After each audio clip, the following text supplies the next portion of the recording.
వాళ్ళు ఉన్నారు కానీ ఒకడు తెంగరాడు ఇంకోడు వెర్రాడు. నేను వాళ్ళకి ఇచ్చింది ఏకంతా మంచి మంచి బ్రాండ్ షర్ట్లో బట్టలు వేసుకుంటున్నారు కానీ నేనేమి చీక్ పెయిన్ షర్ట్ చీక్ పెయిన్ షార్ట్ వేసుకోవచ్చు. తిట్టరా నా గొడిగేదిరా నీ గొడుగు వేసుకోవాల్సింది మీరే కదండి, మీరే కూర్చోండి.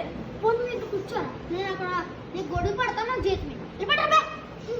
ఒరే తెంగర సుబ్బయ్య మా విడాకులు తీసుకునిరా. మా విడాకులు అండి, ఇంకా మాకు పెళ్ళి అవ్వలేదు కదండి. ఒరే మీ విడాకులు కదరా మా విడాకులు. మీ విడాకులు అండి. నీకేమవుతుంది? అలా అమ్మగారు అయ్యగారు మీతో విడాకులు తీసుకుంటారండి, తర్వాత ఫోన్ చేయండి.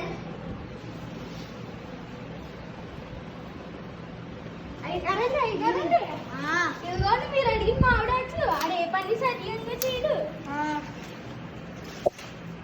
చూసి సుబ్బయ్య ఇట్రా చూసి నేర్చుకో. నేను బాగానే చేశాను కదండి. ఏం చేసావురా? ఏంటి ఇప్పుడు తప్పుంది? ఏంటి ఏంటి మన విడాకులా? సుబ్బయ్య చెప్పాడా? సుబ్బయ్య ఇదేనండి. నువ్వు మా ఆవిడకి ఫోన్ చేసి విడాకులు అన్నావా? మీరే కదండి చెప్పారు మీ విడాకులని. నేను అన్నది మా విడాకులు రా, విడాకులు కాదు. అవునండి, సారీ అండి. వీడితో ఉంటేనే చచ్చిపోయినట్టే. వీడియో కనుక నచ్చినట్టయితే ప్లీజ్ లైక్ అండ్ సబ్స్క్రైబ్.